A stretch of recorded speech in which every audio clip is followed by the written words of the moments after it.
In a world where extreme competition exists everywhere, what does it take to have success in your career and in life?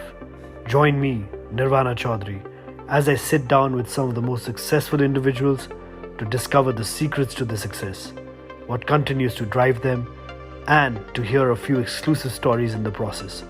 What drives them and their success code, their mantra for making it bigger.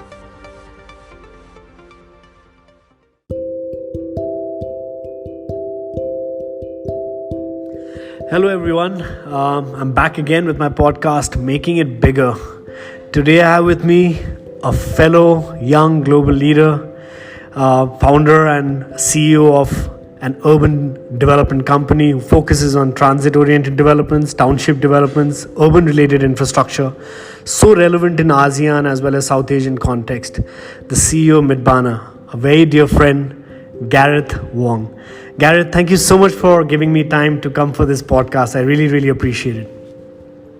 Thanks, Nirvana. Thanks for having me. So Gareth's currently in Singapore, and Gareth, the first question that I always ask all the leaders in the podcast is, what is your success mantra? You've been able to take Mitbana to the next level. You've been part of such successful organization. What is it that really drives you? Thanks, Nirvana. I think you're too kind. I think success is it's an ongoing journey, right? I think for myself at this stage of life, I would credit that there has been some moderate amount of success in the formation of the entity Mitbana, which is a joint venture between Mitsubishi Corporation from Japan and Mitbana Jurong from Singapore. I think the ingredients were right when our two parties came together, and we had this vision of exporting the Japanese and Singapore model of urban developments within the region. We wanted to share our know-how, our technical expertise, and bring these to bear in defining new age transit-oriented developments in ASEAN and South Asia. Right? So that was really, I think the stars were aligned and we were able to form our venture very quickly. I think to a large extent, the opportunity and the right factors need to be there, right? When we are talking about, especially forming partnerships. On a personal note, I think the way I would define success for myself, at least at this point in time, is that I'm very thankful to have a stable family, and I think that's very important, right? It's a motivating factor behind the driving force for business and larger things that we want to do. I think having a bedrock at home is very important. Absolutely, Gareth. This is one thing which not many leaders actually openly say it, even though it's such an important aspect of their life that if their non-professional life is at peace and is balanced, I think your state of mind is completely different, right? Now, tell me, Gareth, when I was first reading about Mitbana, it just immediately caught my attention because you're talking about Singapore and Japan, who are the leaders in urban development, and your focus and your growth strategy is in markets in South Asia. I mean, very rarely do we come across companies who have that kind of an approach. There was a story where there was a owner of a really big shoe company, and he had two sales guys, and he sent the two sales guys to a very rural area, and one of them came back saying that, "Sir, there's no one here wearing shoes. I don't think there's a market for us." But there's another guy who came back so excited saying, "Sir, there's no one wearing shoes here. Just imagine how much opportunity there is for us to sell the shoes." So I guess it's all about perspective. But what went into your mind when you were looking at markets like Sri Lanka, India, Bangladesh, Nepal? Why these markets, knowing that it is so challenging? Yeah. Nirvana, I think when we were looking at defining which markets we wanted to enter into, I think, well, firstly, we recognize that Asia is really at the cusp of a new chapter of growth, right? I think the forecast in the next decade or so, we're going to see much more of urbanization coming from Asia, right? Today, we have seen a big push of rural population moving into urban settings. By 2050, we're going to have 70% of our world's population living in cities, and much of that comes from Asia and as well as Africa, right? So I think it's just the dynamism of the economy is that we are seeing, there is a growing middle class. It's huge in South Asia. Retail consumerism is on uptrend. I've been reading a lot about the vibrancy of IPOs. The entire retail securities market is just phenomenal, right? And in Asia alone, we will have not just a big, bountiful population, but that population is also young, right? And being in, I would say, the tail end of the millennial generation, I think both you and I, we can ascribe to and understand that we were transitional in our understanding of the internet, right? When we were first to have the early adoption, and as I see my own kids going through their growth, it's leapfrogging, right? And I feel that is really defining what will be the new wave of the online citizen. Most of Asia, as mobile penetration becomes highly prevalent, it's going to eclipse the growth that even what we've seen in Singapore and Japan, right? The definition of the fourth industrial revolution as we see it is going to be very different from the what propelled growth in the 80s and in the 90s, right? So I think that's just the first baseline, right? The potential opportunity, population, demography, and just the changes in the economies, right? But secondly, at the same time, we see that there's a lot of potential to think about transforming the way we look at urban living in cities, right? Apart from just having large populations, I think, in general, everybody wants to go towards the urban centers, right? Everyone wants to know what is happening in the key cities, in India, Delhi, Mumbai. You're not going to you can't decouple economic growth from urban growth, right? When you look at it, everyone wants to move into better residential districts. And I think when we see what's happened in Singapore and Japan, in the earlier years, everyone wanted to come to the central business district areas to work. Everyone wanted to go to the retail streets. In Singapore, Orchard Road was the defining area. But over the last few decades, 2 to 3 decades, what has worked for us, especially in Singapore, is the decentralization, right? Moving towards satellite townships, growing new areas, and intensifying urban development in a way that makes sense. We don't have a lot of space, so we had to build upwards and downwards. We had to reclaim land, so we built outwards. But as we look at urban development, especially around the core city central areas, defining how we live around transport centers is going to be critical. Right? We see a lot of potential as the rail network gets better. Right? So we're talking about central MRTs, LRTs, in general mass people movers. Right?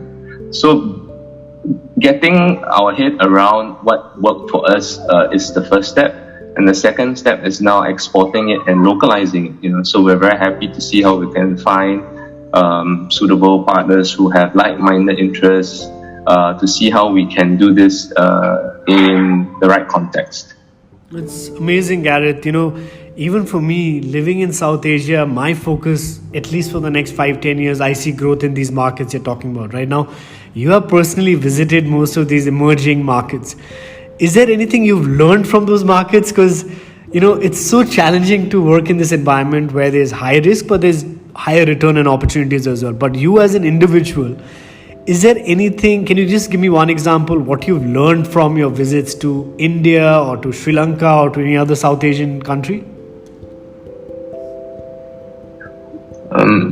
Yeah, I think in general, I like adventure, right? So I like to see different things from different perspectives. And living in Singapore, which is a multicultural, multiracial society, I think we've had the benefit of learning how to appreciate different cultures from a very early stage, and I think before I embarked on this journey to do urban development, I was in the Singapore military, and I had the opportunity to train overseas, go to different countries, and I was deployed in Afghanistan as well. Right? So, I think as I see what's happening and unfolding, in Afghanistan today, right? And I have a lot more that we could potentially talk about in a different podcast.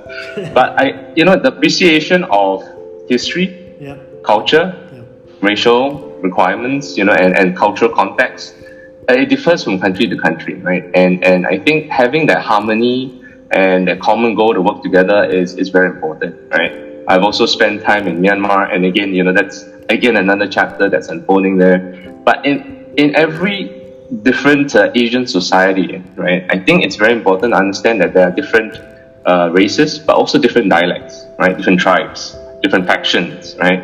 And trying to get everybody to work together, it's a challenging task, but it also depends on the right context, right? And sometimes we have to leverage the right opportunities that come up, right?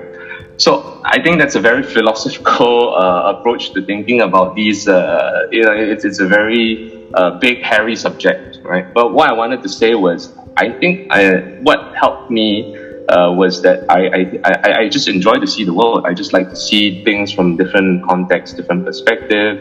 And I think it's amazing how when you cross just a single geographical border, things are immensely different, right? Between the different South Asian states. I mean, even just within India alone, when you cross to a different state, there is a different sense, different flavor, different vibe, right? And I think that's what appeals to me. And when we talk about urban development and the places where people live, work, and play, at least historically, from our own anecdotal evidence and what we've seen in development here in the countries that we chose to operate in, it's a very local rooted choice, right? When you set up your family base and you think about where you're going to move to next, it's a very deep entrenched choice, right? Just even within Singapore alone, people who live in the East and the West, it takes a very different perspective for you to want to move, right? Just from where you have been you've grown up in and your entire social family support base. So I think that's what appeals to me. That's what draws me. And I think you can learn so much, right? Just from seeing things from different perspectives and lenses. And it's a continuous journey, right, Nirvana? It's always about exploring and knowing that you will never know enough, right? And that's just, I think in the age of the internet, things have become so much more advanced. Information is at your fingertips. But then again, we realize that there's even more that you don't know, right? It's just inexhaustible. And I think that's something that we should all take heart in. Absolutely, Gareth. That's such an amazing perspective and analogy that you've talked about. My last question, Gareth, is in Singapore, right after your school, you have to go through this 2.5 years of national service. Now, initially, while I got some exposure to Singapore, and I used to think about it. I'm like, 2.5 years of your prime life, spending time in military or army or navy, etc. You're just wasting time in that prime life. But in hindsight today, thinking about it, apart from you learning individually, I think it's a great sense of service you're doing towards your country, right? And today, the more I try to do more and more things, the more compassionate, the more I am wanting to give back to the society or to the country or to whatever I'm doing. How has that national service time, and you've talked about Afghanistan, I'm like, wow. How has that molded or changed you as a person? How important is it that at a young age someone needs to go through that? No, national service is a very integral part of our society. Right? We've had it for 50 over years now, and it's, I would say, very intertwined with the history of our young nation. Right? Circumstantially, it was because we didn't have a standing army that was sizable enough. When we gained independence, when our forefathers made a very difficult choice, right, to say that every able-bodied man of a certain age has to serve his country. Not just from a defense point of view, but also at that point in time, it was to harness society, right? It was to get people to realize that we were in a very critical phase of nation building, right? It was unclear whether we would even have a city-state, or not even just a nation, right, at the end of the exercise. So, but today that has evolved, right? And every generation that serves military, the military in Singapore, I think we can all attest that it is a very good way to break social lines, right? I mean, regardless of your background, you have to serve in the army, right? It brings together people from different walks of life, whereby we go through training, and it's often a very easy topic, right? That breaks the ice, especially between the males, right? On a societal basis, I think it has shaped a lot of what we have, how we integrate defense as a topic, right, into our economic and social fabric. We have a framework called Total Defense today, which embraces not just the military aspect, right, but every other institution that we realize that contributes towards the larger sovereignty and well-being, right, of Singapore as we know it today. And I think the social cost of having males serve 2 years, as you said, previously it was 3, and then 2.5, and now 2. I think it is a very deliberate choice, right? And certainly the time spent, there is an opportunity cost to that. Our males start university later than their peers. But I think the experiences that our different generations go through, it is, I think it's you can't quantify it just from a monetary perspective, right? It shapes people in different ways. I think the economic progress that we witness and the luxuries that we have here in Singapore, it's very easy to take those for granted if we don't have a military training that to some extent toughens up all of our male citizens, right? But I think Nirvana, it's having gone through it myself and having served in a full-time role, I think it trains the mind in a very different way. Absolutely.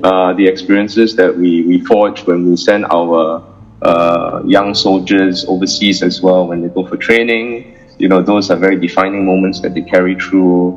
And when we call our soldiers back, right, it's again another time for them to bond. And I think those are social fabric lines, right, which we can't just define from, it's very intangible, right? So I think, now that I have 2 young sons of my own, I'm looking forward to sending them off as well at some stage, because there is that chapter, right, when we say we send our boys to become men, right? So it's at a stage of life, very formative part of our lives. It's a portion where you think you are adult enough, right? And yet you have to be humbled back down to do the very basic things, right? Or even just caring for yourself. And then you realize, maybe this is a very personal experience, but sometimes when you're out in the jungle, whether you're walking in the dark or living in a space where, you never thought you'd be in, you learn a lot about yourself. You learn a lot about what drives you when you're tired, how to manage your emotions, how to deal with a larger good that is more than just your own well-being. It's absolutely brilliant, Gareth. Especially the national service perspective of how it sort of, again, I remember this quote that like life is like a grinding stone. It either wears you down or polishes you up depending on what you're made up of.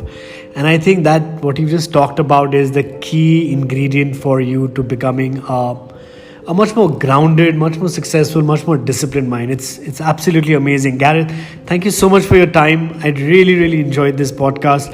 I'm sure a lot of people will be listening to this, will learn a lot from your journey.